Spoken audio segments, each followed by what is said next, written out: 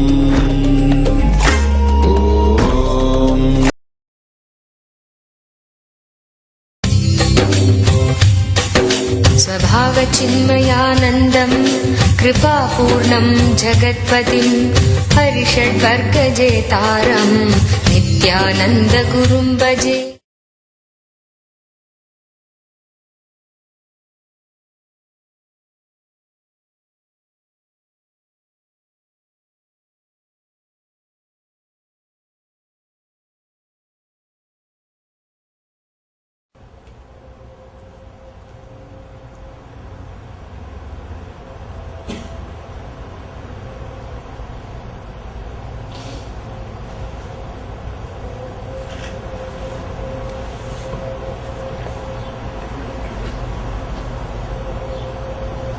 सदाशिवसमारम्भाम् शङ्कराचार्यमध्यमाम् अस्मदाचार्यपर्यन्तम् वन्दे गुरुपरम्पराम्.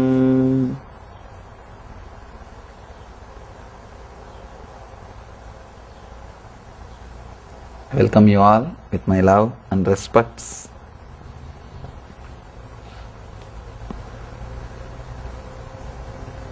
It's a beautiful day, 70th anniversary of my first experience.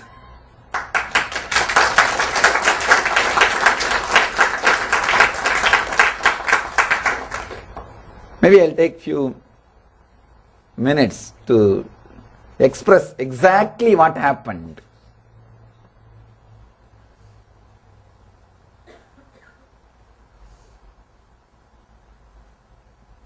You see, around the age of 10, I used to go and see this great master Annamalai Swamigal.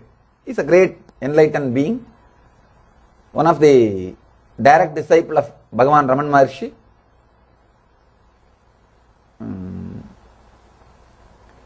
He is the person who used to give bath to Bhagavan. Even when Bhagavan takes bath, he will be the person who touches his body and gives bath. Such a close disciple. One day, when he was giving bath, he writes in his memoirs, I thought I am touching the body, just a normal body. He thought, you see, when you are too intimate with God, you can forget. You may, sometimes there is a difficulty, you may take it for granted. I am touching, after all, a normal body. What it is? Everybody is worshipping this body. Everybody is feeling he is God, he is God, he is Bhagavan. I am touching only normal body. He says, suddenly something happened. I don't know what happened. And Bhagavan touched me. Whether he read my mind or not, I don't know what happened. And I went into Samadhi. And That's all. After that, completely he stopped working. Not only stopped working, stopped living normal way of life. He just started relaxing, settled down just near the ashram in one place. He sat. Just that one experience changed the whole life. He became enlightened. One of the great disciples, or enlightened disciples of Ramana Maharshi, I used to go and see him around the age of 10. He's a very nice elderly person. He was sitting and talking to the group of seekers. He was telling that we are not body and we are beyond suffering and pain and all those things. Naturally, I was not able to understand. How can he say that we are beyond suffering? If my mother beats me, I have pain. If my teacher shouts at me, I have a suffering. How can he say that we are beyond pain and suffering? Anyhow, I just did not leave that. Went home and took a knife and just cut my thigh to see whether I really have pain or not. See, when Krishna said, Atma will not be cut by sword and can't be burnt by fire and can't be destroyed by anything, Arjuna tested that philosophy on others by killing others. But I tested it unfortunately on me. Of course, there was pain and I was taken to hospital. Doctor did all the first aid and everything. After a few days, again I went back to him, asked him, what is this? What have you taught? See, you said that we will not have pain and suffering. I went and cut myself and now I have pain. I have suffering. It was very deep cut. 13 stitches in those days. And 13 stitches is too much for a 10-year-old boy. And he was smiling at me and he said, my son, just try to find the source from where you are feeling the pain, point in which you are feeling the pain. Try to find the source. Do this meditation. Even after he taught the meditation, I was not completely convinced. I told him, it's okay, you have given me blessing or initiation or meditation. You could have done this before I cut my thigh. You could have done this earlier. Why did you make me cut my thigh and then talk all these things? He said that don't bother my son. Don't bother about this pain. Your courage to experiment with the truth will liberate you. That is enough. We'll take care. Don't bother. So it was a big inspiration. I said, all right, let me at least now do the meditation. Anyhow, cutting is over. Let me at least do the meditation. I used to play with the technique. I'll just sit and see from where that pain is coming or where that I'm feeling that I. Whenever I find time, I'll just sit and play with this technique. Not even seriously, just very casually. Trying to find the source of the self. Not even as a meditation, just as a casually. Don't know what will be the end of the meditation and all those things. What will be the result of what I am doing also. Just because he said, let us do, that's all. And I used to even think that maybe the end of the meditation God will appear and tell that you will not have pain. Because I don't have a clear idea. I don't have a clear idea what will happen as the result of the meditation. He only told do this, that's all. And I know for sure that if I do this, I will not have any suffering or pain in future. I may not have any suffering or pain in the future, that's all. No other idea or expectation of exactly what will happen if I do this meditation.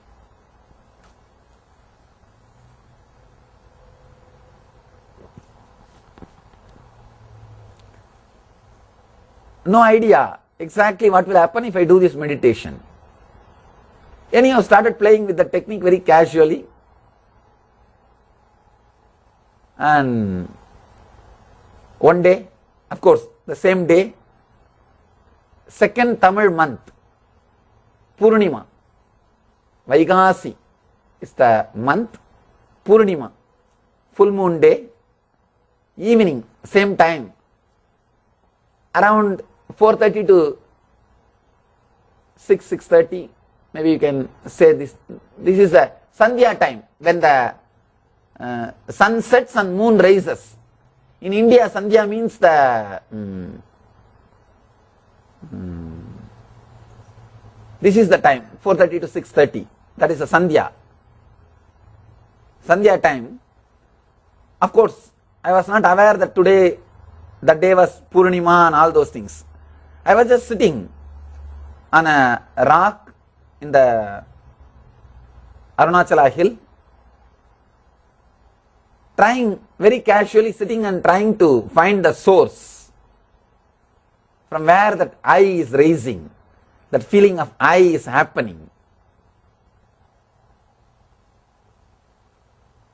That day I was sitting for quite a long time. Don't know why I was sitting on all those things. Just was sitting and trying to find the source in a deep way. Suddenly something happened, like I am being sucked inside, pulled inside. Just I was being sucked inside. I was sitting with closed eyes, but I saw very clearly something opened inside. The moment that opened inside, I was able to see whole 360 degree without opening my eyes. My eyes was closed, but I was able to see complete 360 degree. Whatever was happening in the front, side, back, side, and up, down, all the direction. Not only I was able to see, I was able to feel clearly how much you all are alive inside your skin. How much you all are alive. We are all alive inside our skin. We can feel we are living inside our skin. Same way, same intensity, I was able to feel I am alive in everything I was able to see. Understand? I was able to see the whole thing, whatever was around me. The plants, rock, tree, everything. And I was able to feel that I am alive in everything. How I feel, how you all feel you are alive inside your body, same way I felt alive with the whole cosmos, with the whole existence. It was just, till then I was body. After that experience, I am body also. Understand? I am body also. It was a very deep experience. If it is just a word or imagination, it won't make such a big impact on your inner space. It was a strong conscious experience. You see, now you know you are inside your skin. Anything you will listen as long as it does not disturb you. If something disturbs your life, naturally you know how to protect yourself because you are alive inside. It is your conscious experience. How many people may teach you that you are not a body? You will listen, but you will not allow them to work on you because your conscious experience is your body. In my case, I am, this whole existence became my conscious experience. That is why I started living according to that. People feel surprised sometimes why I lived such a strong, intense life in that age. It's very difficult, unimaginable. It's unimaginable for you because it is not your conscious experience. It's such a simple thing for me because feeling the whole cosmos is me has become conscious experience. It was a very solid experience. Then late night, by the time I was able to move the body a little bit, it became late night. Somehow I came down. After settling into the body a little bit, I thought that some ghost has possessed me. I got frightened. Something has happened. Even though there is a deep joy inside, but I don't know what has really happened. First time, something new. Some ghost has possessed me or not, I don't know. I started thinking in that way and went to that Mataji Kuppammal and told her what happened. She just laughed and said that you are not possessed by ghost, you are possessed by God. And she gave me the courage to live with it, to accept that experience, and she supported me. For 3 days I was not able to eat anything. I think that is why so much of food is today offered. 3 days I was not able to eat anything. It was such an intense ecstasy, because if I see the food, that is also alive and this is also alive. I am sitting inside the food. What is there to put something into something? And it is there. Everything is alive. So how will you put something into something? You won't put your finger into your mouth and chew.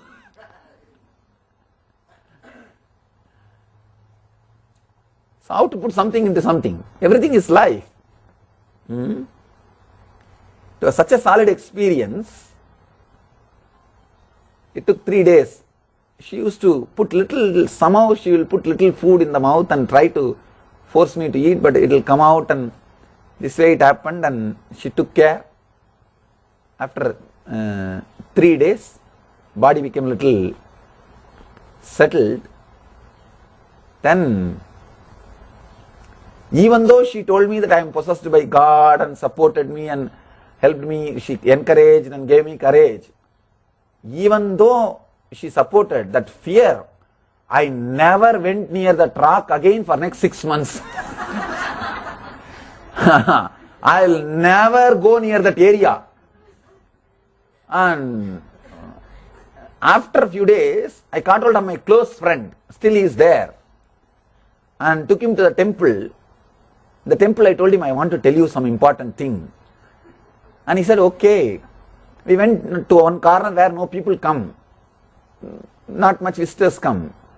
He was sitting next to me and told him, hey, see, from that day, something happened to me in the hill. I am able to see all 360 degree now. I can see everything, what is happening in front of me and back side, every side. First he took me, he just started making fun of me. Fool, you are talking and all those things. He did not take me seriously. I told him, you see, if you want, you can check. You see, behind there is a tree, na? Ant is going. I can see, you see. It was a big shock for him.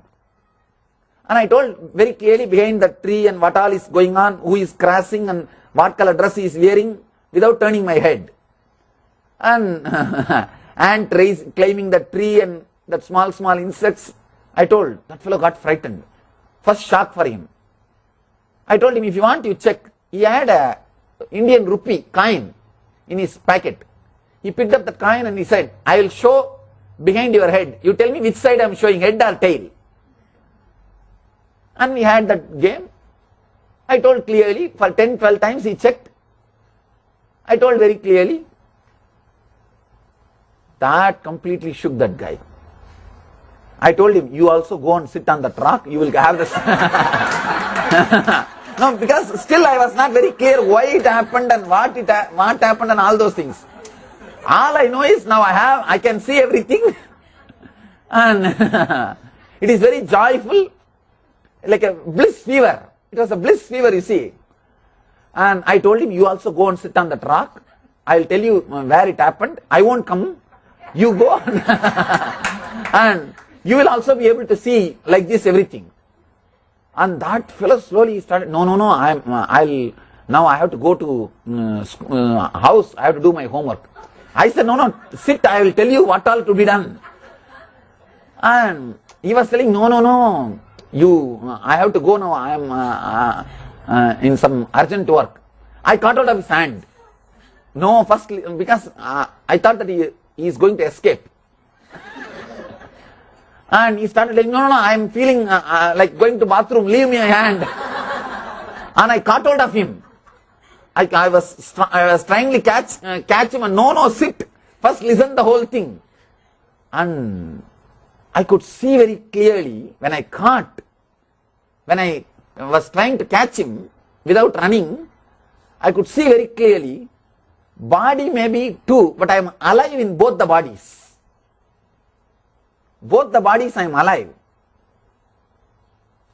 But the poor guy, he can't understand. Then suddenly hit me, what is this?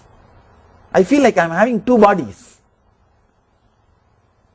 But he is completely frightened that I could see all the direction, and he can't imagine. Till yesterday I was his friend, and today I can do all these things. And he just said that leave me now I have to go to bathroom, and after going to bathroom I will come back. Because usually when you get frightened, first thing you will feel like going to bathroom only. This fellow ran, and whatever he did, 1 or 2, I don't know, but he ran away, never came back. And I was sitting there, thinking he will come back. And anyhow, after a few hours, I understood that this guy is not going to come back. I went back to home. Still now, he describes his experience, and Swamiji was catching me not to run, trying to make him sit. That time I felt that something was happening inside my body. He says that I am the first person who received energy darshan. He came and did our NSP. In NSP I gave energy darshan. He said that the same thing I felt that time. The same thing I felt, I had experienced that time. So first energy darshan. And it was fun. It changed the whole perspective of life. Our experience about life and the idea about me and life and God, everything was changed. Earlier my idea about God, me, world, everything was totally different. Now my idea about the self, Jiva, the Jagat, world, and God, Ishvara, totally different. And yesterday I was sitting and talking with my ashramites. I was just seeing how this experience happened, why this experience happened. See, there are so many boys who are cutting their thighs or hands or legs in so many ways, but all of them are not having spiritual experience. Why did this happen? I can say one important reason. My whole inner space was ripe, ready for this small technique to just awaken or open it. Because constantly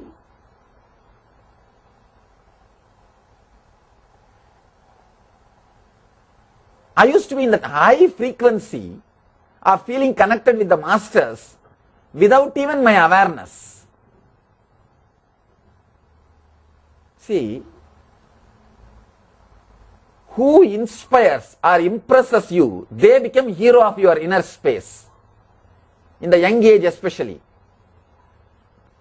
These great masters, they have impressed me so much. In every situation, internally, I will calculate how this master will behave at this moment. Let me behave that same way. For example, if I had some fear, I will remember how Annamalai Swami will face this fear. He won't bother. He is an enlightened.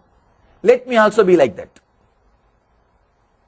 The inner space was so inspired and impressed by these great masters.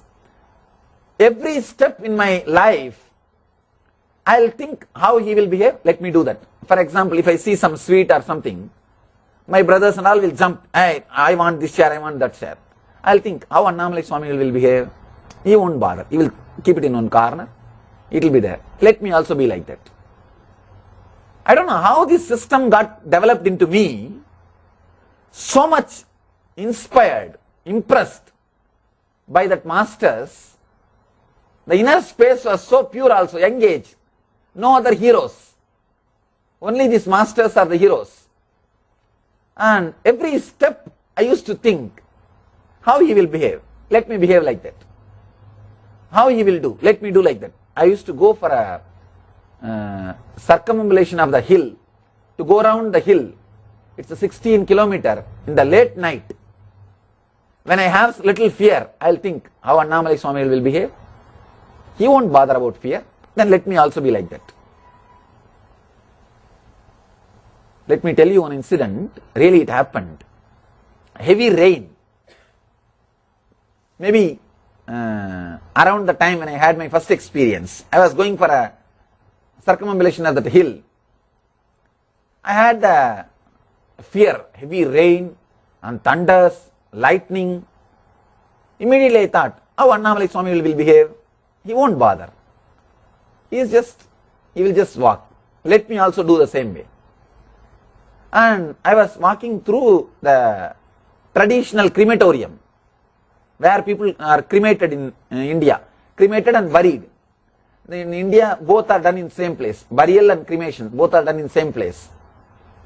I was walking through that because when you go around the hill, you are supposed, that path goes through that crematorium of Arunachala, the city's cremation ground. Suddenly I saw one dog biting something and eating. When I went near, the dog was trying to bark to drive me out. First thing, when the fear came, I saw that. I thought, how Annamalai Swami will behave? He won't bother. Just let me go. I started moving. Anyway, when I started moving, the dog got frightened and ran away. When I went near only, I saw it was a dead body which was not completely buried, came out in the rain, and it is lying on the road. And just imagine, 12-13-year-old boy, midnight, dead body, without head, because head is in the mouth of the dog. And the moment the fear started, it did not even reach my being completely. The shock, fear stroke did not even happen completely. The moment even the first thought started coming, the awareness was so intense. I thought, how Annamalai Swami will behave now? He will just walk around and go. Just walk around and go. I went, that's all. That's all. Just I took bypass, detour, walked, did not even bother to turn back and see. Just walked. The fear stroke did not reach my whole body. The fear stroke, which was like a pebble which started, or which was about to start, did not even open up and reach my body. The heat or that shivering or that shaking was not there in the body. Just it's died. It's not there. Intensely, the whole conscious inner space was ready. That is the reason just a small punch or a small inspiration was able to put me into that experience. That's what I call living enlightenment. When you live enlightened master's body language, you live enlightenment. Whenever any thought comes into my body or into the space, first thing I'll think, how he will behave. Naturally this will not be there. Then forget about it. Forget about it. Anything, whether it is related to clothes or food or anything, if I feel little lazy to meditate or to walk, I'll think how Annamalai Swami will think now. How he will handle this situation. Naturally he will not bother about this laziness. He will get up and sit and meditate. Do that, that's all. So he became the scale. These masters became the scale or the inner space, just constantly from morning till night, constantly they became the life center. I asked him once, Swamiji, that I saw the Arunachaleshwara in dream. Do you also see him in the dream? He said, no, I don't have any dream. You don't have dream? Then how can I have dream? That night I said, no dream. Annamalai Swami will not have dream. Then how can I have dream? No dream. You will be surprised. That night when some dreams started happening, I clearly inside the dream I am saying, no, Annamalai Swami doesn't have dream. Then how can I have dream? Dream disappeared. Just dream disappeared. The inner space was so thorough, so innocent, so straight, direct.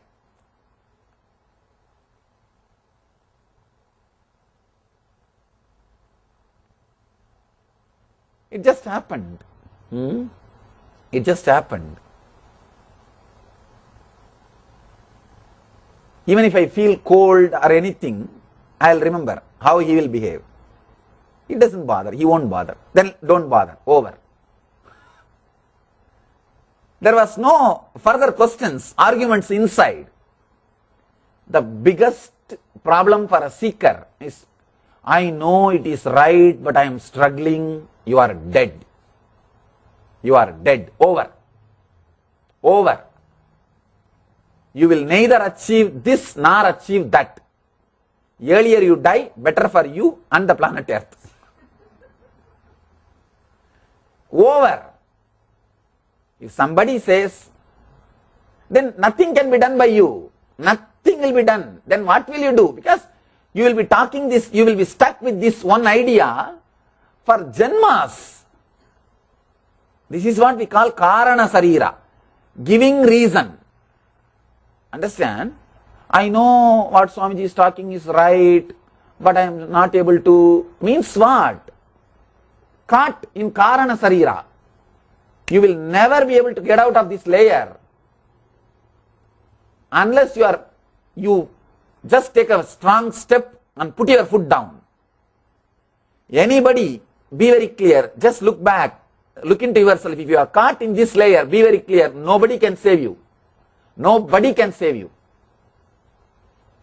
You may take today's my message. Do not be stuck in that layer. Anywhere you are stuck, okay. Anywhere you can get stuck, nothing wrong. Not in that layer. Not in that layer. That is what I call evil. See, Ravana knows very clearly Sita is his own daughter. Ravana knows, but he says, I am not able to control. Then what happens? Over. See, Ravana is nothing but a schizophrenia. That is why 10 faces. It's a schizophrenia. One face, one line, one part of him is so devoted to Shiva. And one part of him is filled with lust to Sita. One part of him, arrogance and violence. It's a schizophrenia, that's all. If you are stuck in this concept, I know what Swamiji is talking is right, but I can't do. You are Ravana. Done. Nothing can be done. Even if you worship Shiva, Shiva can't save you. Ravana is a great Shiva Bhakta. You understand? Shiva was not able to save him. Worshipping Shiva did not save him. He's a great Shiva Bhakta. He built a huge temple in Trigonamalai, in Sri Lanka. There's a big temple, Trigonamalai. He brought the Shiva, worshipped. Integrated devotion is the devotion. Schizophrenic devotion is not devotion, understand? It is Ravana Bhakti. If you say, I know it is right, but I am not able to get to that, I am not able to get there, over. The reason for my first experience is, I never had that thought in my inner space. If Annamalai Swami will does, I will do, over. Nothing else. That's all. Any thought comes up inside, how will Annamalai Swami respond for this thought? how he will respond? How he will respond? He will not have this. Then forget about it. Then that is not mine. Over. Take this as a message. This is the message for you, you all. Understand, in any situation, just remember how Swamiji will behave. How Swamiji will react. How Swamiji will face this situation. Simply you will see new door opens. This is what I call living enlightenment. Understand? You don't need anything else. This one is enough.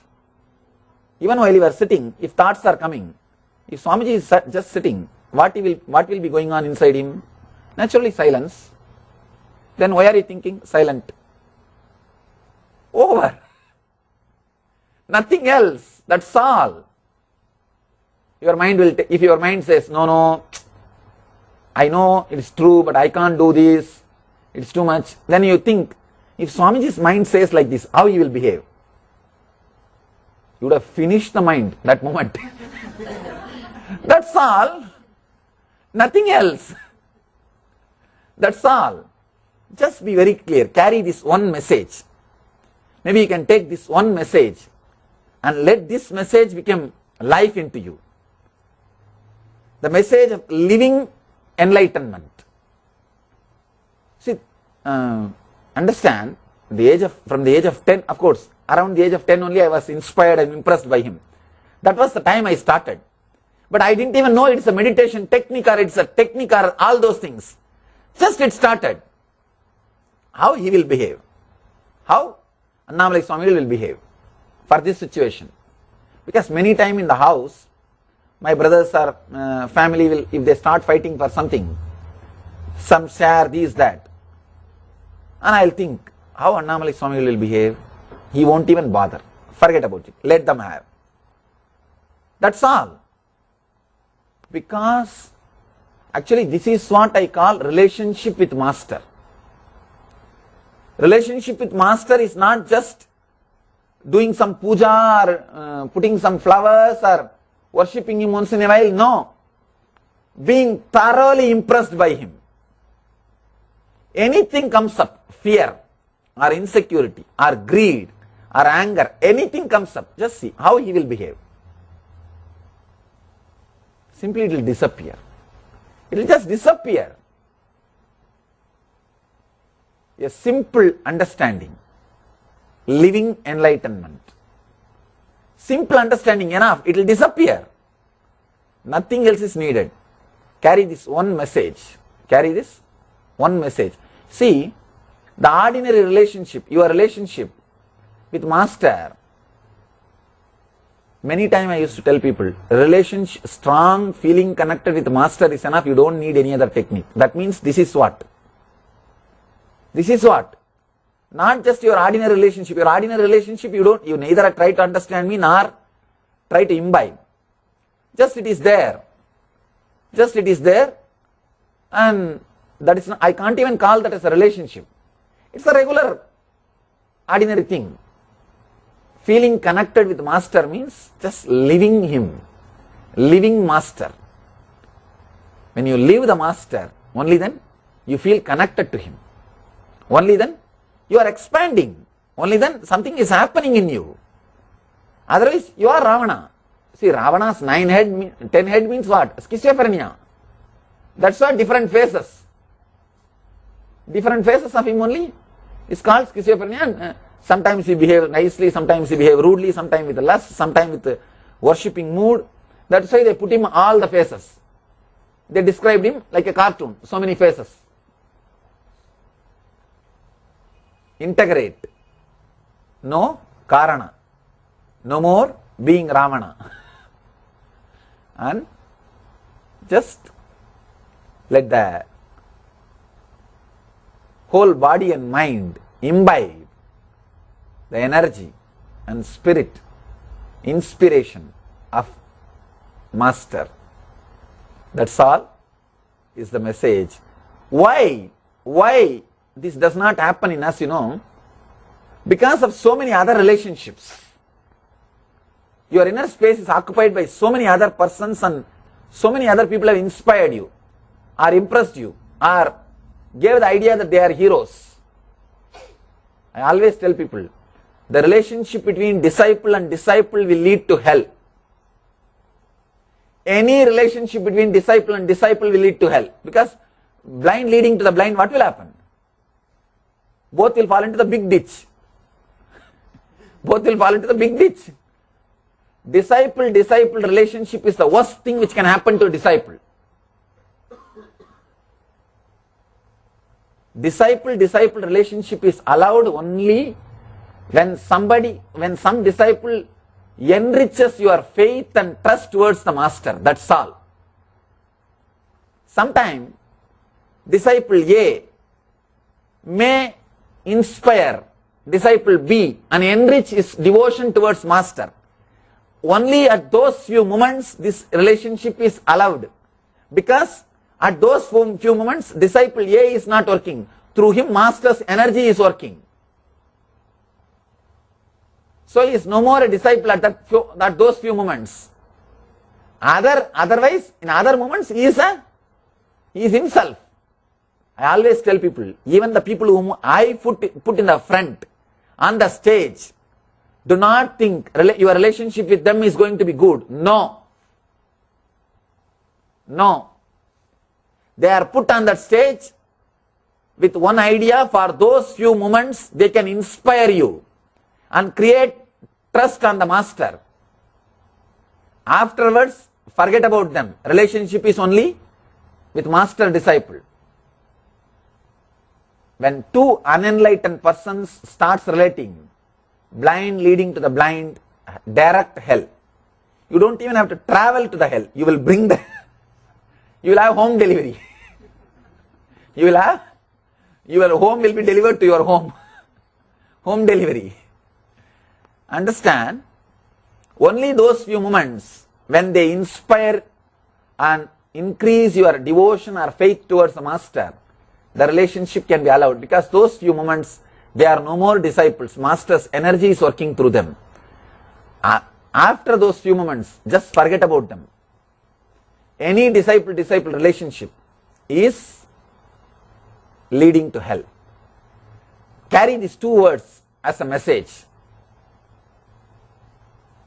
If just these two words, next Buddha Purnima, you will be celebrating your first experience.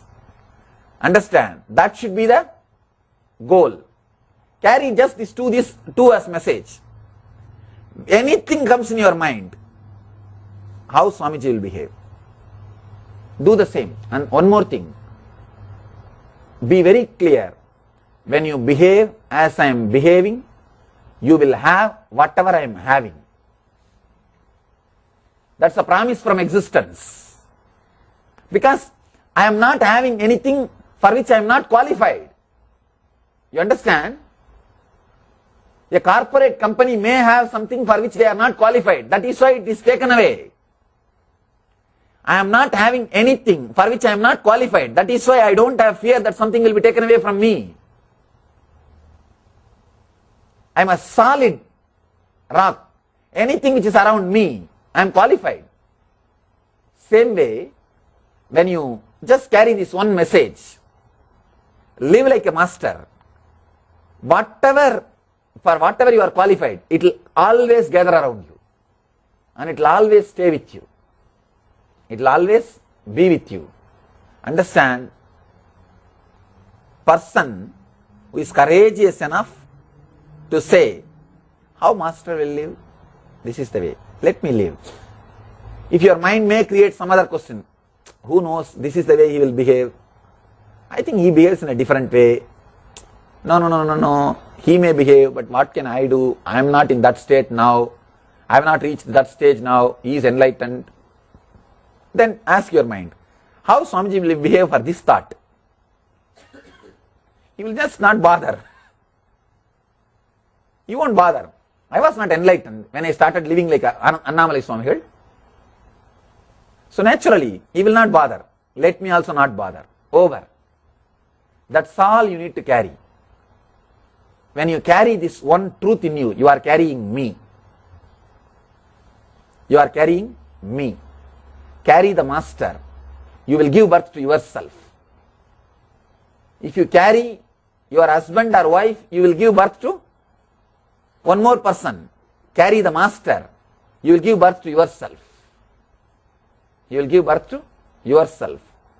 Just these two is take the message for you to take home. Disciple-disciple relationship is hell. Understand? I am not saying it will lead to hell. That itself is hell. And that is the reason your inner space is caught by too many unnecessary things.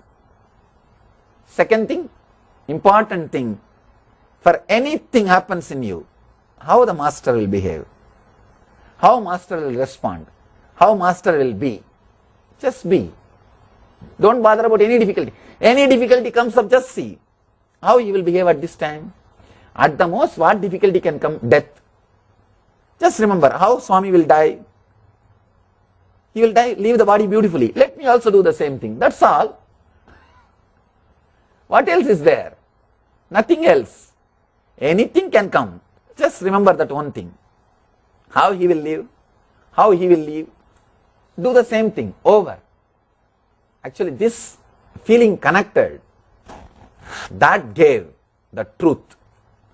That made me alive, intense, energetic.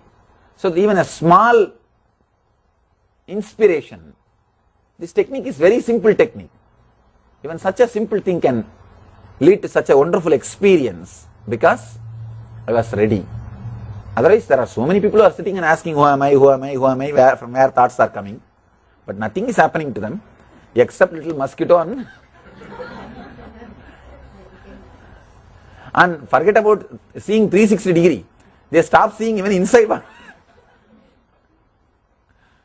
Even understand, carry this one message. Only later on I came to know that that day was Purnima. Afterwards, it's Mataji Kuppammal, her sannyas name was Brahma Yogini Vibudananda Puri Devi. Vibudai. She is called as Vibudai. It is she who found out from the calendar that was Buddha Purnima evening. The same moon which witnessed Buddha's awakening. Same moon as witnessed.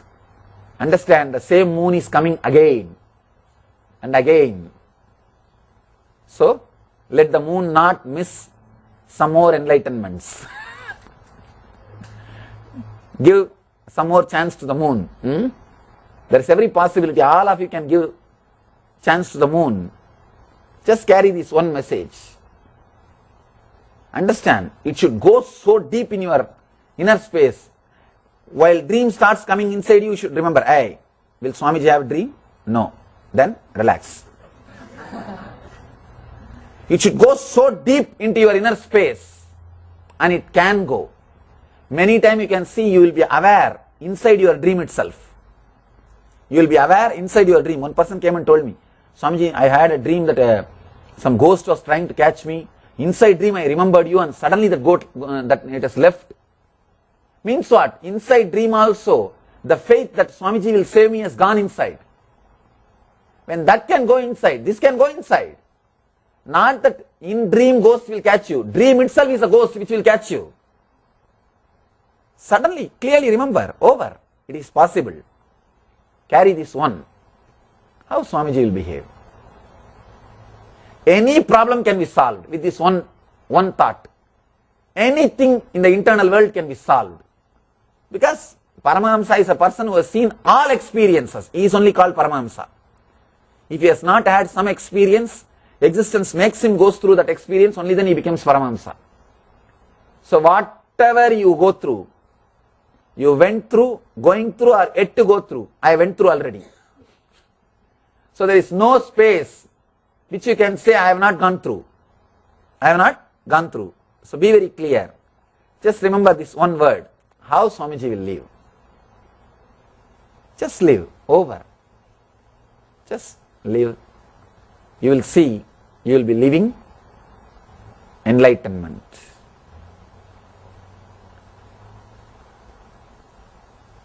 So carry this one message and live it. And remove all other relationship from the head. You must be having many examples, how he will behave, how he will behave. From them on, you learn from your boss, how your boss will behave. You do the same way. You learn from your parents in the young age. You learn from your mother, father, so many things. Now decide, learn from the master. See, when mother hands you over to the father, you have to forget whatever you learned from the mother. When father hands you over to the master, you have to forget whatever you learned from the father. When master hands over you to the God, you have to forget whatever you learned from the master. So now, it's your job. Remember whatever you learned from the master. You will be handed over to God. Then there will be nothing to remember. There will be nothing to remember. People will remember you. When you don't have to remember things, people will remember you. That's all. So, disciple-disciple relationship leads to hell, because disciple-disciple relationship, you see, disciple-disciple relationship means what? You are in some difficulty and depression. That is why still you are disciple. And the other person is in difficulty and some depression. Both depression meeting with each other, what you will say? Depression plus depression? Not even square, infinity. Depression infinity. Because it is a quality. So it just becomes infinity. And you will vomit that infinity on everybody. And now you will see that whole over. It's like a garbage van. In India, if garbage van goes through a street, the whole street will be garbage. They will collect the garbage from houses and spread it all over the streets. Now that is their job. Now you can say that today morning through the street garbage van went, garbage truck has passed. Same way, when two depressed people gather and walk through a street, they will put garbage on everybody and go back. Do not be an Indian garbage truck. Depression, and not only, see, when two depression gathers, it's not just depression square, depression infinity, because they will vomit depression on everybody. They will vomit depression on everybody. Disciple-disciple relationship is hell. Forget that. Let the relationship be only with the master. Anybody who inspires you and enriches your trust towards the master, those few moments, he is master's energy. Only those few moments it is okay. Not after that. Not after that. Even the same person, no relationship after that moment. No relationship after that moment. Only those few moments, over. Understand and carry these two messages. Live enlightenment. Just carry this one thing. Anything, how master will live. Live like that. So, by next year, you will be celebrating your anniversary of first experience. My blessings, let you all live enlightenment and achieve and radiate the eternal bliss, Nithyananda. Thank you.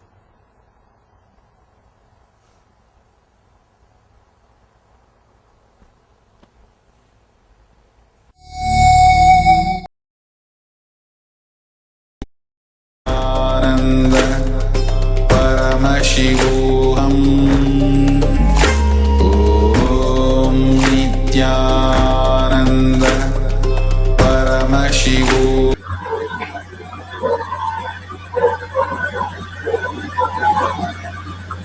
Nithyanandam, one truth that we can carry, not just for today, but for lives together, just to live like Swamiji. How Swamiji will handle life, how Swamiji will behave. Let me just do that. Today, being the last day of Paramashivoham Level 2, that is what the participants are going to do. I am Nithyananda. I am Nithyananda Paramashivam. Om Nithyananda Paramashivam. After going through various processes, intense 16 days, with intense dikshas, processes, beautiful darshans. Today, the participants are ready to express and radiate, live the state space being, consciousness, and powers of Paramashiva. Today, the participants are experiencing I am Nithyananda. Just watching Swamiji, his experience, it is so beautiful and simple and straight, inspiring us to live as Swamiji. Again, when we hear that let me just live as how Swamiji would live life, obviously, all our impossibilities, patterns, oh, Swamiji has had a spiritual life all his life. How am I going to do that? Is it possible for me? I have lived with my patterns all my life. How do I live like him? If you are thinking like that, we know what to do. Paramashivoham Level 2, a 16-day intense program just for us to live the state space being, consciousness, and powers of Paramashiva, prepares us through various processes, initiations, dikshas, just to live as Swamiji. We have seen over the last years how Swamiji has been handling, no matter what happened, it just could not touch him. He carries on beautifully and living such a beautiful space. Not only that, going on contributing continuously to humanity and helping others to be in that beautiful space of bliss and sharing with everyone. Along with this, the space of unclutching, the space of Nirvikalpa Samadhi, where we are untouched by our own thoughts. If we do not have that time to be part of this 16-day Paramashivoham Level 2, he has opened the doors and opportunity for us to experience that space of Nirvikalpa Samadhi through this Akhanda Nirvikalpa Samadhi Jnana Yagna, which is happening 24/7, where thousands of people all around the world are participating just to get that glimpse, and not only for themselves, but to share that space to the entire humanity, to raise the consciousness of planet Earth. Tomorrow, Season 5 of Paramashivoham Level 2 starts. This season is very, very special. Swamiji is going to be initiating the participants with the spiritual healing, which many of us have received from Swamiji in the earlier years. For which to receive that, people had to be physically present in the program, especially in those days we used to attend in Bengaluru Adinam.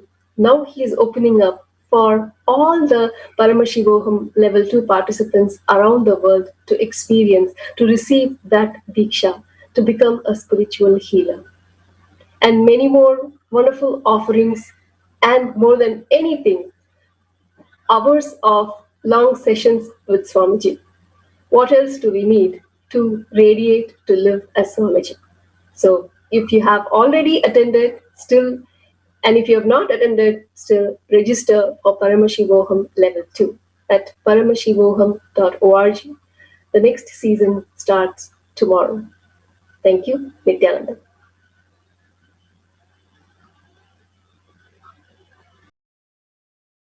Paramashivoham Om Nithyananda Paramashivoham Om Nithyananda Paramashivoham Om Nithyananda Paramashivoham Nithyananda Paramashivoham Om Nithyananda Paramashivoham Om Nithyananda Paramashivoham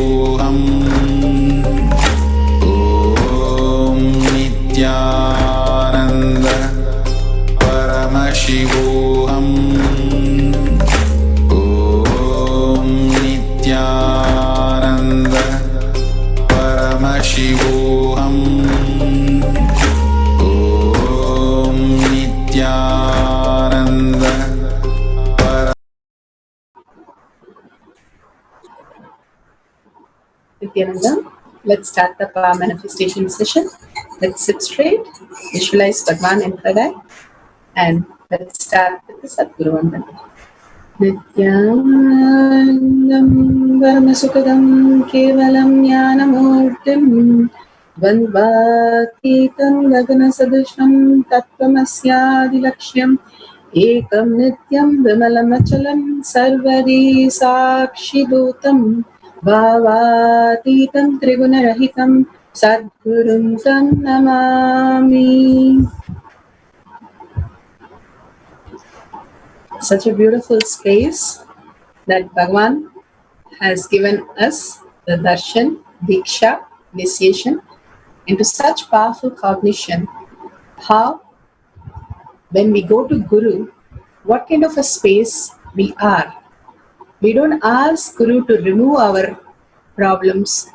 We don't ask Guru to take off the worries or stress or the disease or create wealth in us, but the space that we need to be when we go to the Guru is become himself. That is why such a beautiful tradition, Hindu tradition says, Guru gives himself for each of his disciples to become the greatest happening, the ultimate consciousness. Paramashiva has come down as our Guru, giving himself to all of us as our identity is the ultimate gift a Guru can give. And living as how a Guru will live each moment is the whole Vatavarna for lifestyle for a disciple to live that space. Again and again, Bhagavan reminds us, living as the space of Guru, you can manifest any reality. Just your identity just getting dissolved and you becoming your Guru, you realizes the God space in you, Paramashiva space in you. With such a beautiful space, let's start the power manifestation today. First, let's see what is power manifestation. Power manifestation is nothing but a cognitive shift can infuse powerfulness into our action and state that we are in. Bhagavan beautifully said how he became powerful when he decided to live his gurus as his idols because he's totally impressed of them. He says even in the deepest dream, he was able to command over how his guru would be, and so he would be. It raises the frequency of our body and mind to the ultimate powerfulness, Turiyatita state. We know only the dream state, deep sleep state, and waking state.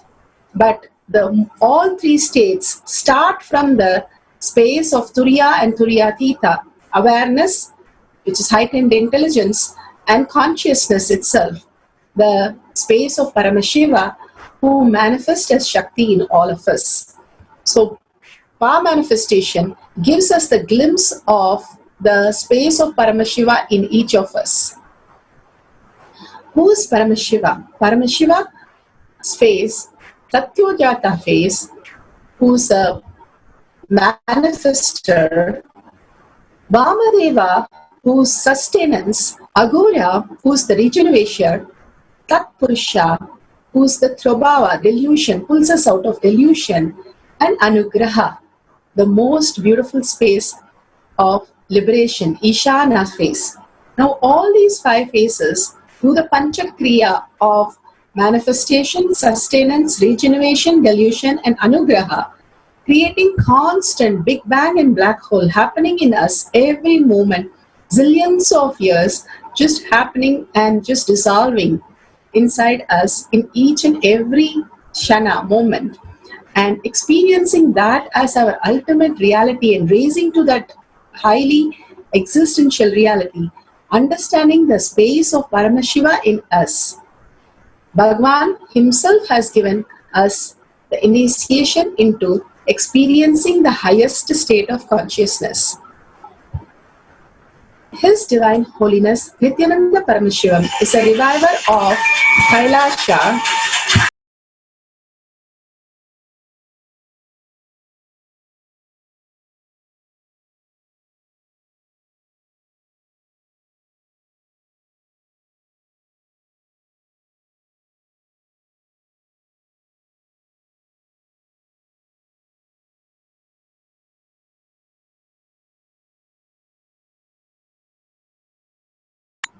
Sorry for the technical. His Divine Holiness Nithyananda Paramashivam is a reviver of Kailasa, the ancient enlightened civilization, the great cosmic borderless Hindu nation.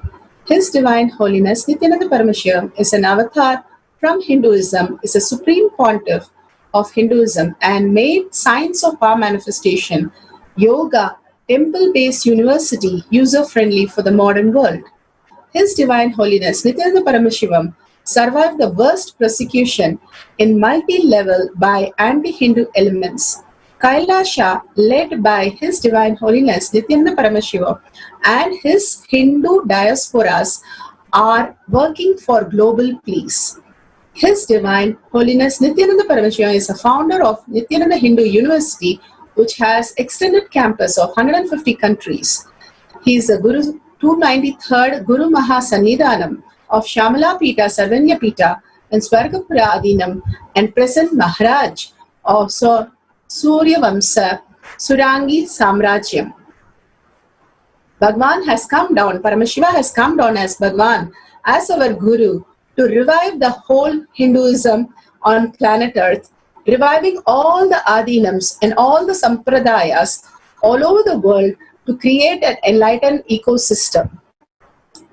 He has given the best of the science of power manifestation, which is authentic, time-tested, scientific, and foolproof. The Pramanas, the Shastra Pramana, the Veda Agamas, Upanishads, which are the unchangeable truth, eternal, unchangeable truth, revealed in Hindu source scriptures.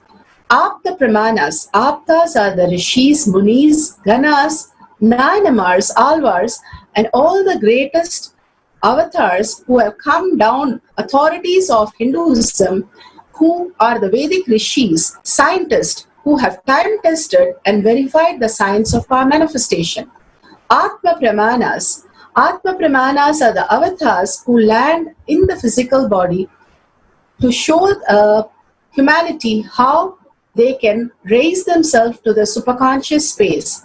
Bhagavan himself, Paramashiva himself, has come down as His Divine Holiness Nithyananda Paramashivam, this millennium avatar, showing us his personal experience of the power manifestation.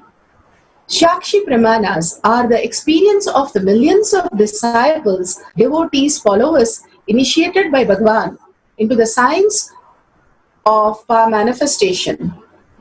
Here, we'll start with the Shastra Pramana. Shastra Pramana, today we're going to see from Pramana,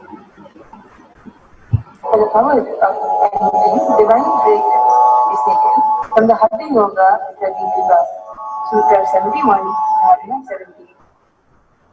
Divya Dehascha Tejasvi Divya Gandhasvaro Bhavan Sampurna Hridaya Shunya Arambhe Yogavan Bhavet Divya Dehascha Tejasvi Divya Gandhasvaro Bhavan Sampurna Hridaya Shunya Arambhe Yogavan Bhavet.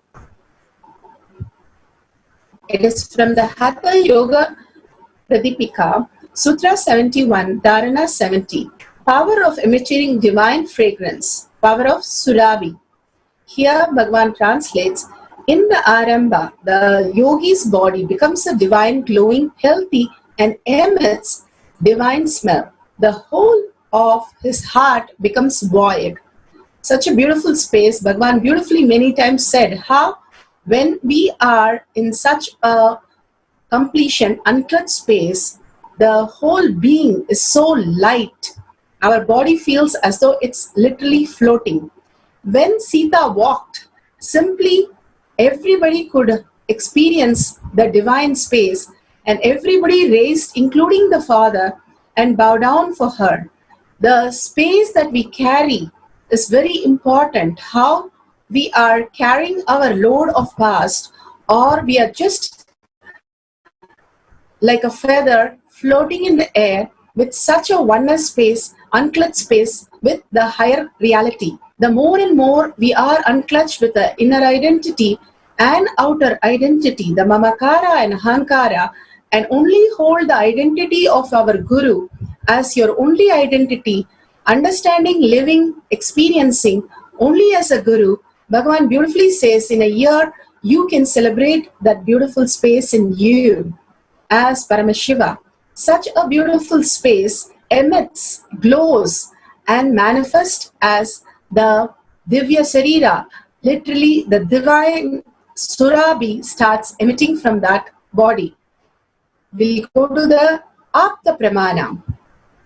Apta Pramana, the Kungalikale Nainar, he was a very poor person who had a family, and he used to put the Kungalikalayam, the incense for the Shiva temple, the Swayambhu Shiva temple near in Mayiladurai, near the river Kaveri in Chola kingdom. He used to go and offer this service every day and many times a day. And he ran out of money to buy the incense for showing the offering for the deity. So he continues to do whatever he can to get it. One day his wife said, we don't have any food in the house, and she gave the last whatever she had, the gold or the money, and said, please go and buy some food. He went out to buy some food, but there he saw the incense, and he simply gave up all the money that he had, the last penny, completely sarva parityaga, just to get the incense. And he ran to the temple in such a joy, forgetting everything other than that. And he started offering the incense for Sadashiva. And the story goes that Sadashiva himself came in such a beautiful fragrance, and he was blessed with everything auspicious. And Sadashiva said, go back home and eat. You will be having all the supplies that you need. Such a beautiful space of Kungalikale Nainar, just offering a simple sarva parityaga of just doing it so integrated to his space, simple integrity that he had, that he has to offer as the incense for the deity, as an ultimate service. And he kept that integrity, experiencing Paramashiva himself as the ultimate, and experiencing the ultimate space of oneness with Paramashiva. Sita was living like that in a highest reality, and so beautiful. All these divine beings are in the space of the higher reality as their identity, and simply manifesting that as their reality. The Atma Pramana, Bhagavan has given millions of darshans, diksha, initiation to millions of devotees, continuously, day and night, hour and hour, hour after hour, continuous. And whoever went near him was able to only smell the fragrance of jasmine, sandal, and other divine fragrance, and nothing they could see of tiredness or boredom or any of the foul smell. It is so graceful how he holds his body, just gracefully walks, gracefully holds his own body, because he lives as Paramashiva, the ultimate compassion. Other than the space of Paramashiva, he says, there is nothing in me. Such a beautiful space that Bhagavan plays the Leela of how he holds the highest reality in him. In each of the stories that he narrates, Again and again, he brings only, I can allow Paramashiva space in me. And whoever allows the space, they are the ones who are giving me the best possibility to live that way. Bhagavan himself plays the Leela of how the gurus have molded him and how he got molded by understanding who all are the enlightened master, how they live their life, and I would live only exactly like that, giving up any of my personal desire, whether it is a dream or whether it is a fear. He was able to sacrifice everything and become Sarvabharityagi, completely in oneness only for Paramashiva. So the fragrance of his body, the sweetness of his space, everything is radiating so heavily, so intensely, even miles away from the devotees. Such a beautiful space that Bhagavan has created for all of us to experience. The Shakshi Pramanas. Here we have Joyce Ma from Canada experiencing the different smells that she could experience when she was sitting with many to manifest the powers. And she has said how the rain smell and how the cookies smell, all that she could experience with different people when they were sitting and doing this power.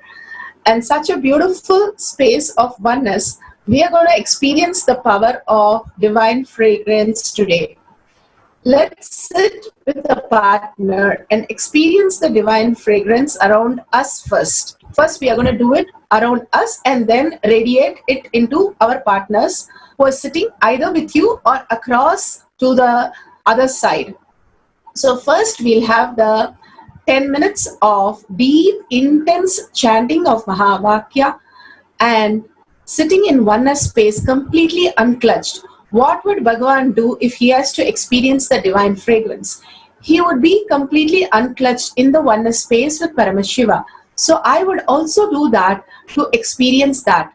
Anything, when we just follow the space that every action, whether it's a cup of coffee or taking a bath or writing a poem or making a financial decision, everything, if you understand and take from the space that I am Paramashiva, Bhagavan, please manifest what I should do. The coffee would taste better, the whole financial decision will be perfect, everything would be aligned much more beautiful when Bhagavan himself manifests through us. With that beautiful space, let's start the manifestation. Let's sit straight with the head, neck and spine in a straight line. Remember Bhagavan in your third eye. Remembering Bhagavan in your third eye is bringing the awareness to your third eye. Constantly we are stuck with the Muladhara, Swatisthana and Manipuraha, which is constantly worry, fear and greed. Here, remembering Bhagavan in your third eye, bring the awareness. The reflection happens in your Agnya chakra, which is the manifestation space. If you again and again remember Bhagavan in your third eye, you're raising your frequency to Bhagavan's third eye space. And absolute unclutching, whenever you have a thought which is driven by your past, fear or greed, which is an illusion, and outside is a reflection of your illusion, which is delusion.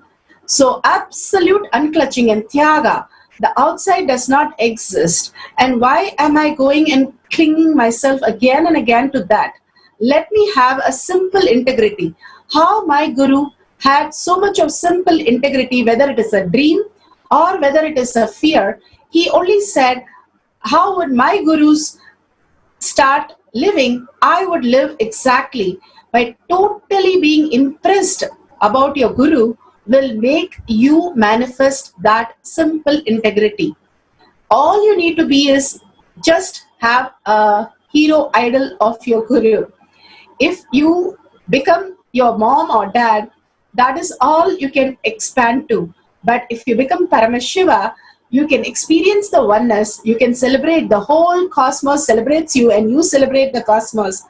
Just being in the oneness space with Bhagavan and the cosmos, such a beautiful space can be experienced. So let's declare a simple integrity that I am Paramashiva. I'm going to live, I'm going to think, I'm going to say the words I'm going to do the action just like Paramashiva, how my Guru would experience Paramashiva. I am experiencing that as my Guru. With a deep listening, vibrate with intense chanting of Mahavakya.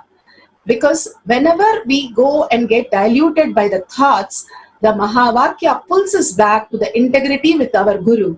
The ultimate integrity that we can create is by chanting the Mahavakya in deep listening and vibrating with the Mahavakya. So now we'll have a oneness capsule of 11 minutes. Let's sit straight and deeply connect to Bhagavan with a powerful cognition that he just gave, and complete integrity with Bhagavan in oneness space, the darshan that we got, and chant the Mahavakya, Om Nithyananda Paramashivoham. Continuously chant the Mahavakya. Paramashivoham.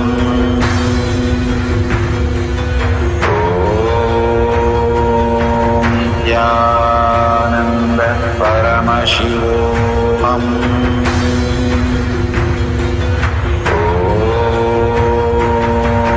Nithyananda Paramashivoham.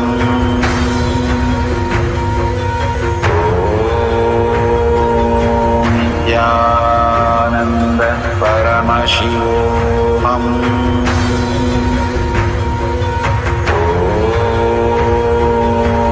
Nithyananda Paramashivoham.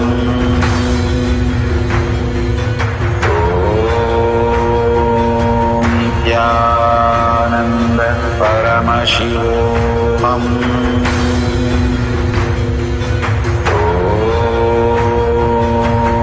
Nithyananda Paramashivoham.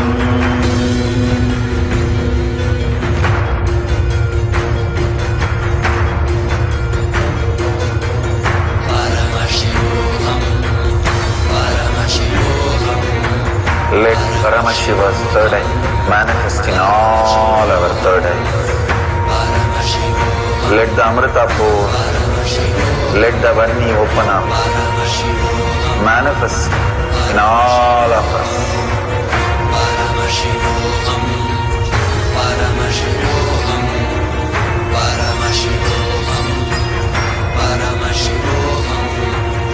Let Paramashiva overflow, manifest the powers in all our third eyes. Om Nithyananda Paramashivoham. Om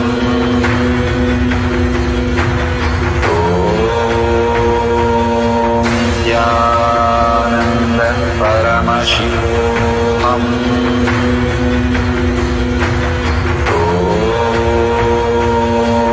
Nithyananda Paramashivoham. Om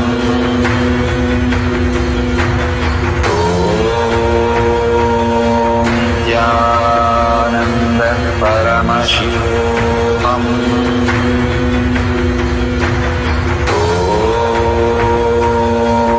Nithyananda Paramashivoham.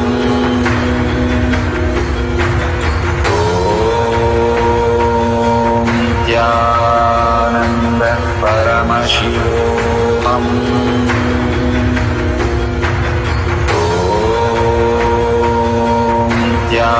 Nithyananda Paramashivoham. Om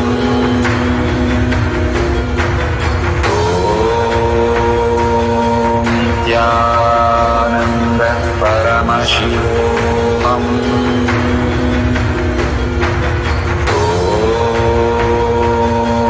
Nithyananda Paramashivoham. Om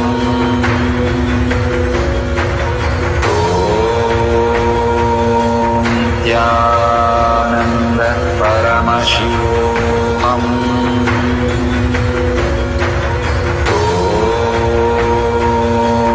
Nithyananda Paramashivoham.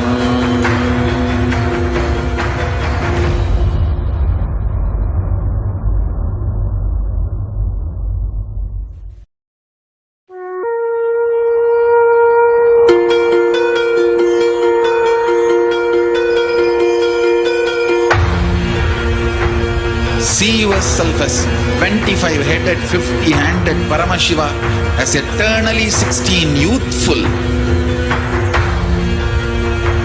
Commit with Paramashiva. Only He exists. Anything else is delusion. Now, sit straight. We'll enter into the process. Nithyananda Paramashivoham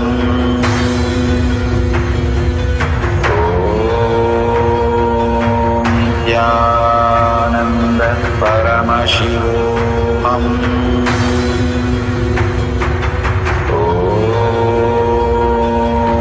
Nithyananda Paramashivoham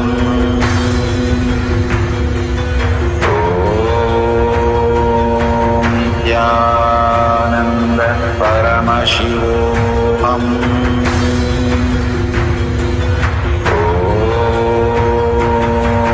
Nithyananda Paramashivoham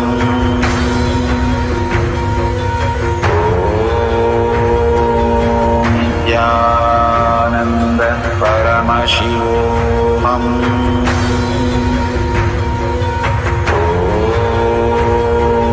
Nithyananda Paramashivoham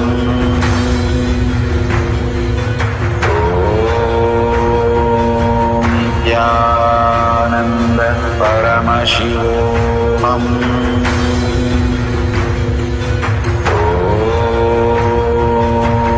Nithyananda Paramashivoham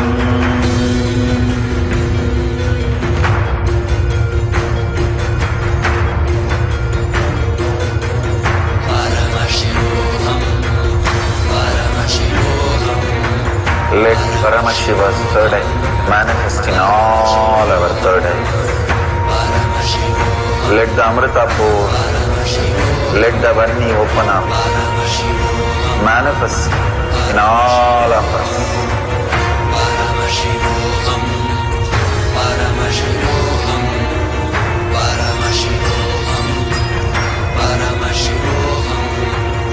Let Paramashiva overflow, manifest the powers in all our third eyes.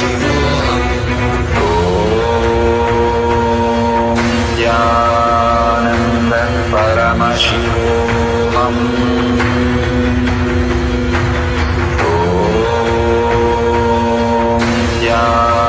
Nithyananda Paramashivoham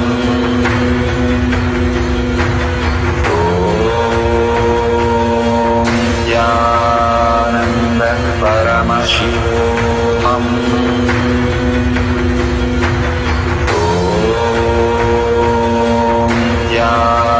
Nithyananda Paramashivoham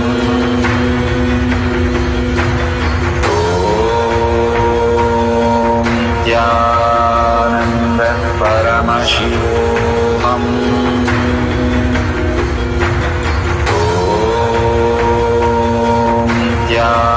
Nithyananda Paramashivoham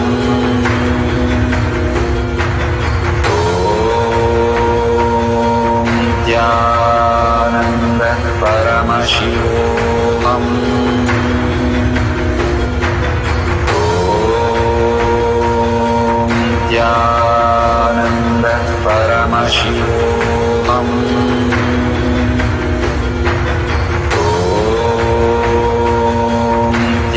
Nithyananda Paramashivoham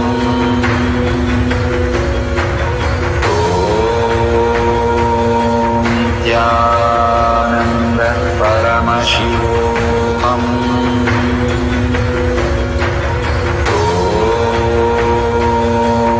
Nithyananda Paramashivoham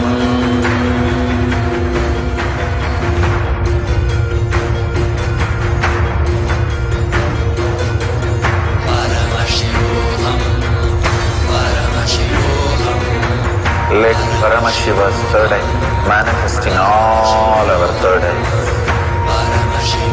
Let the Amrita pour. Let the Vani open up.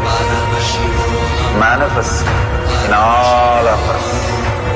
Paramashivoham, Paramashivoham, Paramashivoham, Paramashivoham.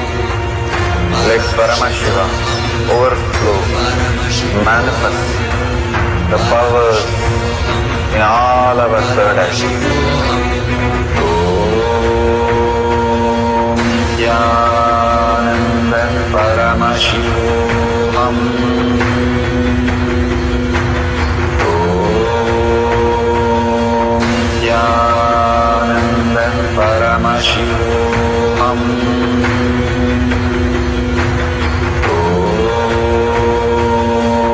Nithyananda Paramashivoham. Om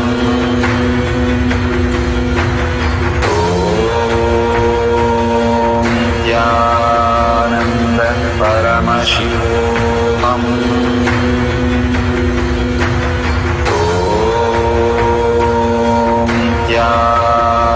Nithyananda Paramashivoham.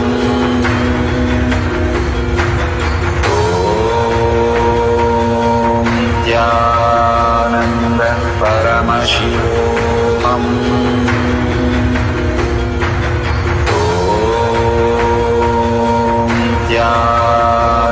Nithyananda Paramashivoham. Om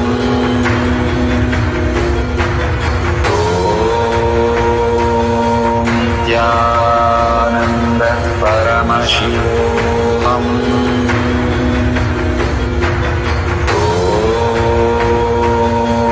Nithyananda Paramashivoham.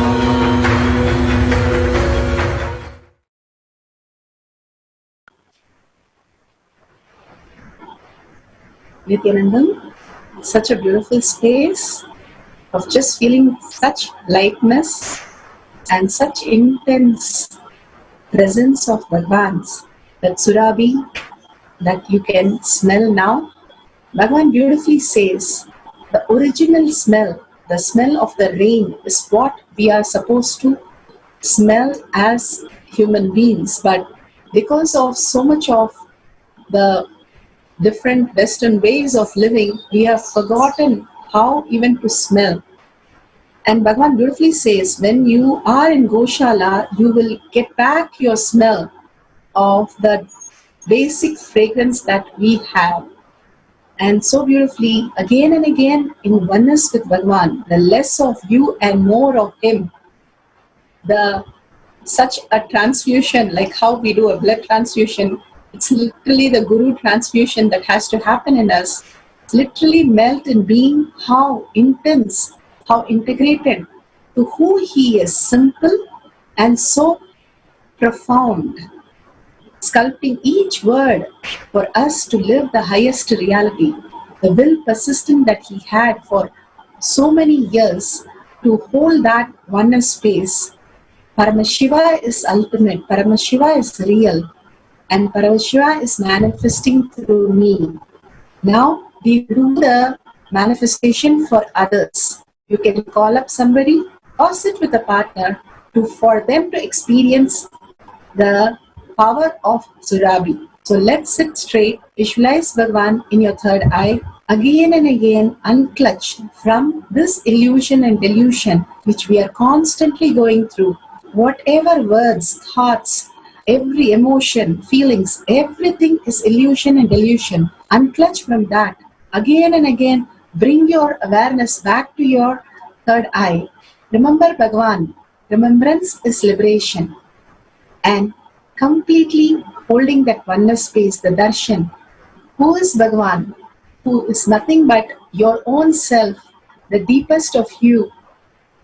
Remembering that again and again, declaring that I am Paramashiva and chanting the Mahavakya, Om Nithyananda Paramashivoham. We're going to have a 10-minute cycle now. We'll be playing the oneness. Now we're going to manifest the Surabhi power for others. Let's start with the chanting of Mahavakya. Om Nithyananda Paramashivoham.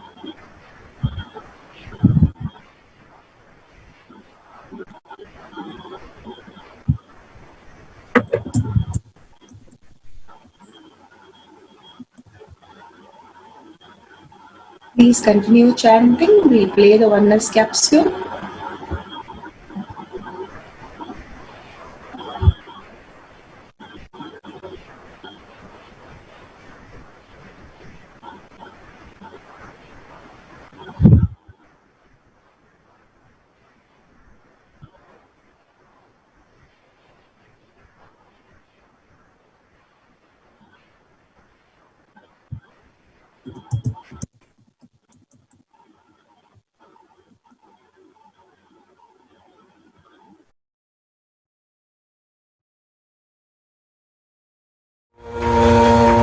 Nithyananda Paramashivoham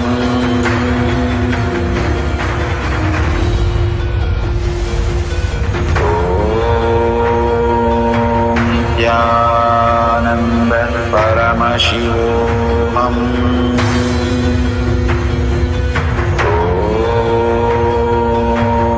Nithyananda Paramashivoham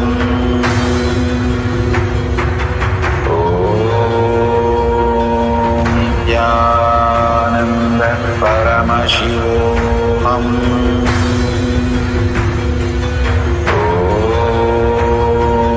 Nithyananda Paramashivoham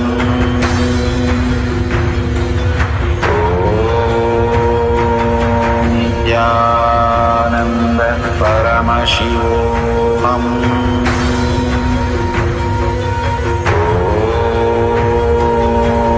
Nithyananda Paramashivoham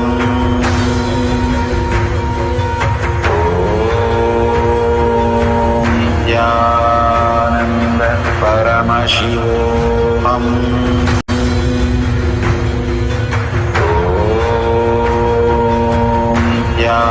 Nithyananda Paramashivoham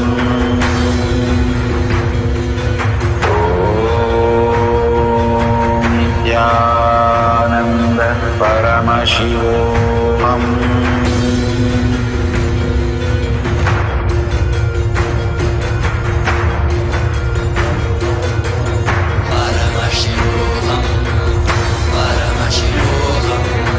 Let Paramashiva's third eye manifest in all our third eyes. Let the Amrita pour, let the Vanni open up, manifest in all of us.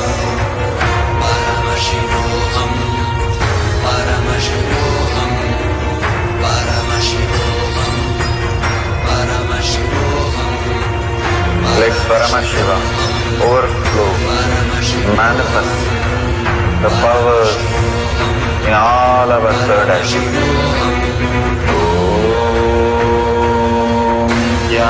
Nithyananda Paramashivoham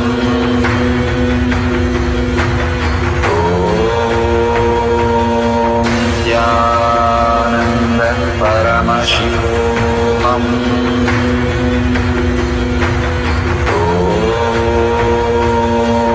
Nithyananda Paramashivoham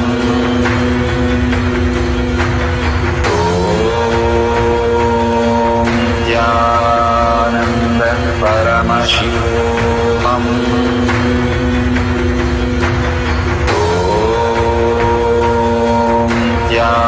Nithyananda Paramashivoham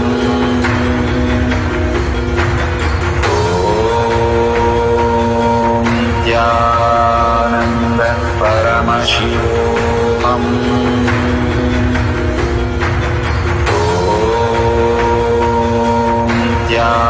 Nithyananda Paramashivoham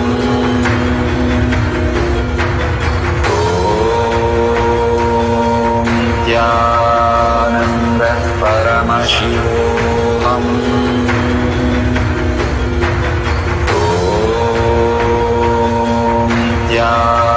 Nithyananda Paramashivoham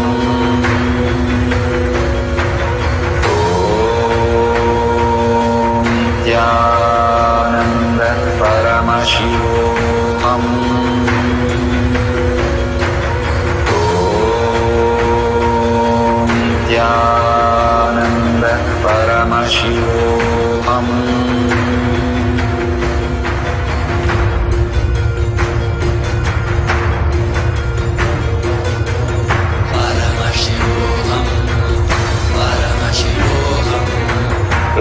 Paramashiva's third eye manifest in all our third eyes. Let the Amrita pour, let the Varni open up, manifest in all of us.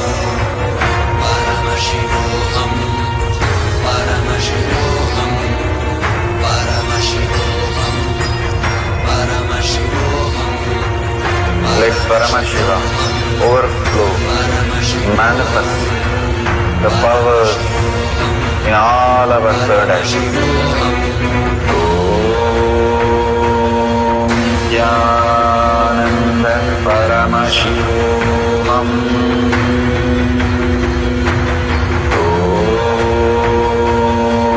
Jnana Paramashivoham.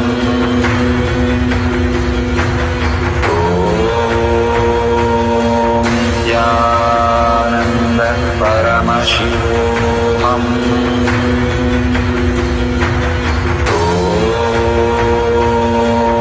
Jnana Paramashivoham. Om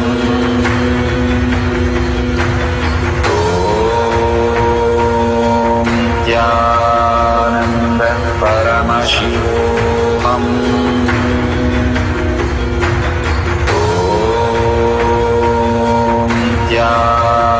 Jnana Paramashivoham. Om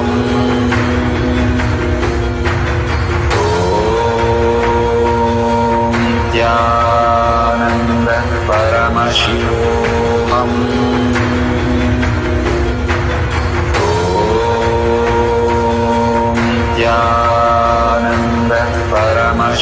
Paramashivoham. Om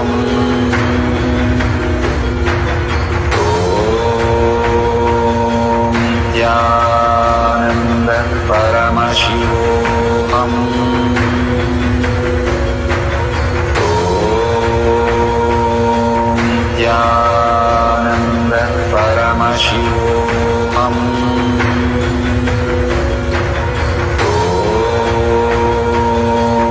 Jnana Paramashivoham.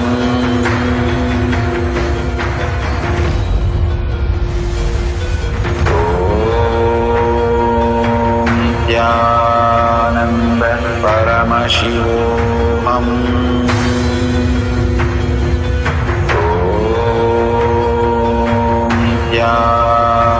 Jnana Paramashivoham. Om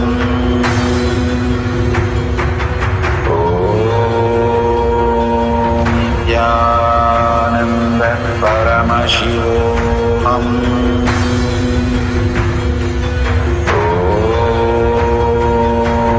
Jnana Paramashivoham.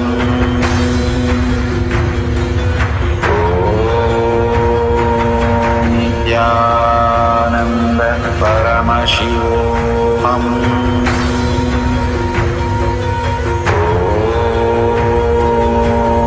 Jnana Paramashivoham. Om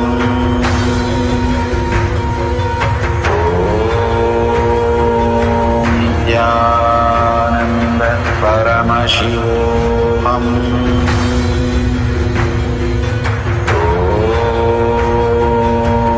Jnana Paramashivoham. Om Jnana Paramashivoham. Om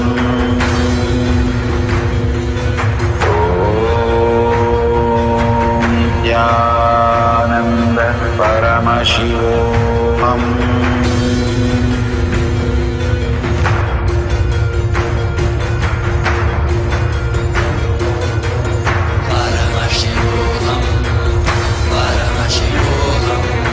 Let Paramashiva's third eye manifest in all our third eyes. Let the Amrita pour, let the Varni open up, manifest in all of us.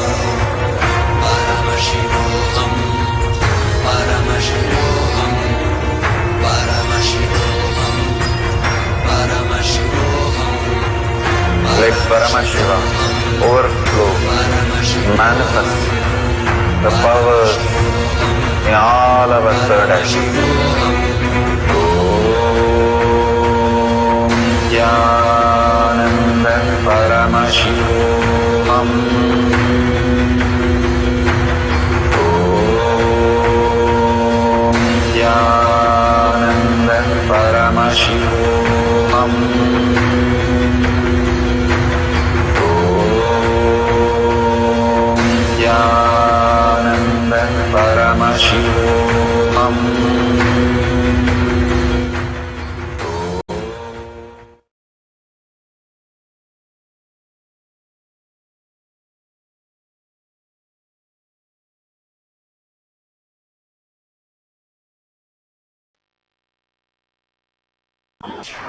Nithyanandam, this is for the viewers on NTV or YouTube or Facebook. If you're part of the Paramashivam program, please go ahead with your next session and please update the poll.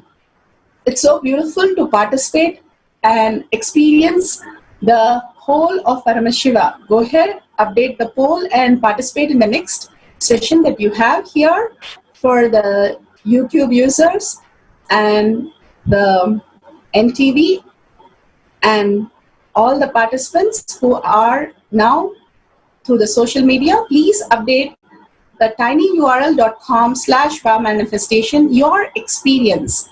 Why we ask you every day to post it? There's nothing much it happens, but whenever you share it and you cause your reality, you are contributing to the world. Bhagavan, if you see all the avatars, one thing common in all of them is 24/7, 365 days, they are into contributing for their others' life. Continuously, when you contribute, you start manifesting more and more this power manifestation as your existential reality. So make sure you share whatever powerful cognition that you decided to decide everything based on your Guru, Paramashiva himself, who has come down as Bhagavan. Every decision that you take, you're going to take from the space, how would Bhagavan take the decision and make the decisions. So please go ahead and update your powerful cognition and your power manifestation of the divine Surabhi power today and share it with as many as possible how you experience these ultimate signs in such a simple way when you are simply integrated to Bhagavan. How it so simply happens that you don't even feel it's a special power, but something beyond is happening in you and your experience is getting more and more matured into such a beautiful oneness space of celebration. So go ahead and share this with as many people as you can. With that, let's surrender all the powerful cognition and the power manifestation to Bhagavan's lotus feet. Again and again, surrendering all the identities that we are creating, even through power manifestation, will make us raise our frequency to the higher reality. And with a deep prayer, seeking, and in gratitude, humble space, ask Bhagavan to make this as your existential reality. What you experience, that Bhagavan should be your only cognition. How he would think, how he would act, how he would cognize as only your impression, as your only thought current, and ask Bhagavan to make that as your reality. With that space, let's remember Bhagavan in our third eye and end with the Purna Mantra. Om Purnamada Purnamidam Purna Purnamadashyate Purnasya Purnamataya Purnameva Vashishyate. Om Shanti Shanti Shanti Hari Om Tat Sat Sarvam Bhagavate Sri Nithyananda Paramashivam Bhadaka Om Nithyanandam.